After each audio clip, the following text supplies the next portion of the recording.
The Chrysanthemums by John Steinbeck is a short story about a middle-aged woman, Alyssa, discovering her worth as a woman in the 1920s. Alyssa lives on a farm with her husband in Salinas Valley, where she takes pride in her ability to grow beautiful chrysanthemums. One day while her husband is away, a man with a wagon shows up at Alyssa's farm. He tries to get her to pay him to fix household items, but when she is unwilling, he asks for some of her chrysanthemums instead. Alyssa, ecstatic that he is interested in her talent, not only gives him the flowers, but also pays him to fix some old pots. Afterwards, while on the way into town with her husband, they pass the wagon man, and Alyssa sees that he has dumped her chrysanthemums on the road and has stolen the pot she put them in. The flowers represent Alyssa's worth as a woman in the 1920s, and the male characters in the story represent society's lack of acknowledgement for her abilities. On first read, the piece was very confusing. There were a lot of underlying themes that we didn't really understand.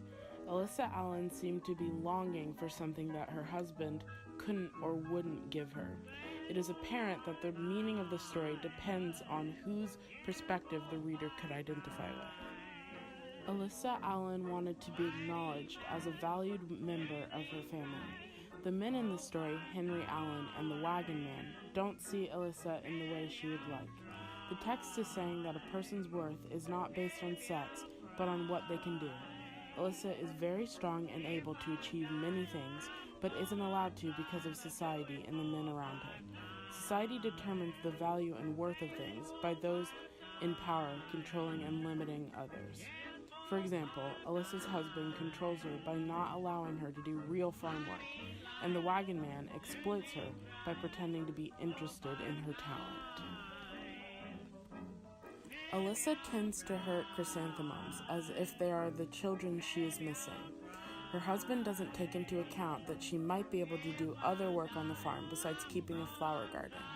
She feels very stuck and closed off, much like her garden with the fence around it. When with her husband, Alyssa has to portray a very different side of herself. It is as if, when trimming her chrysanthemums, she is trimming the parts of herself that don't fit within society's standards.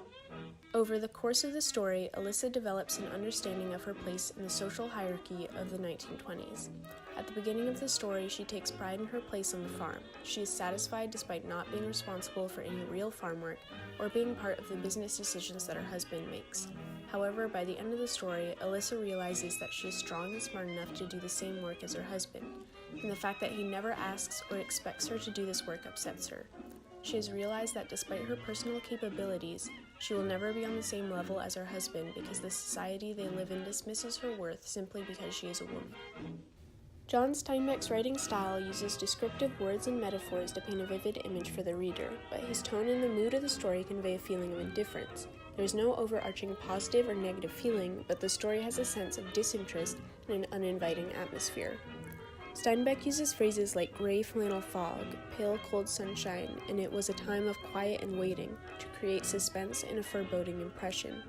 Steinbeck also uses a lot of symbolism in his writing.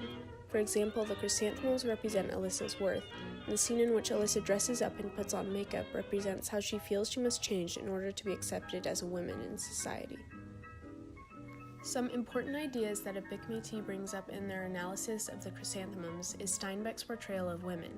In Steinbeck's writing, Métis points out that women are often shown as alienated, strong-willed, lonely, and indestructible, among other traits which challenge the traditional stereotypes of women at the time. Another topic that Métis brings up is the lonely world where the chrysanthemums takes place. This version of the Salinas Valley has an isolated atmosphere, which causes Alyssa to be closed off from her dreams and desires. This leads Alyssa to create the garden as a place where she can be herself, and by pruning and caring for the flowers, she is in a way protecting herself. John Steinbeck is from Salinas Valley in the Monterey Peninsula, California.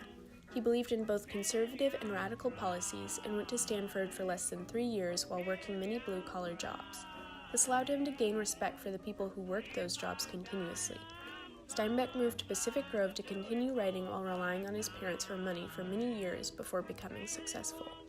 He devoted his writing to show the struggles of oppressed peoples, and while at first his books were banned for radical ideas, they were later celebrated and made into films. Steinbeck won a Pulitzer Prize for Grapes of Wrath in 1940 and a Nobel Peace Prize in 1962 for his work overall, when women had few freedoms or rights and could express themselves only in very limited ways. Women were thought to be inferior to men because they were weaker, more emotional, and better suited to running the household or caring for children than for many paying jobs. This is the situation that the main character of the Chrysanthemums is in.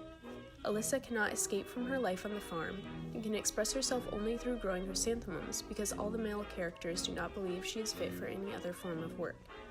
This is what causes conflict around Alyssa's worth, because although she sees herself as smart and strong, the historical context places her in a position where she is limited by the societal expectations of women. The Chrysanthemums was published in 1937. The 30s were a particularly difficult time for Americans. From the Great Depression to the Dust Bowl, life was hard and resources were scarce. When thousands of farmers lost their livelihoods, many migrated to Salinas Valley from the Plain States. In 1937, Franklin D. Roosevelt was in his second term as president, providing rescue from the failed policies of his predecessor, President Hoover. 1937 was the year Amelia Earhart disappeared while attempting to be the first woman to fly around the world. Women had only received the right to vote a decade before, in the 20s. Women were finding their voice in many ways, but were still very sheltered. John Steinbeck was known for his sometimes radical views on many different topics.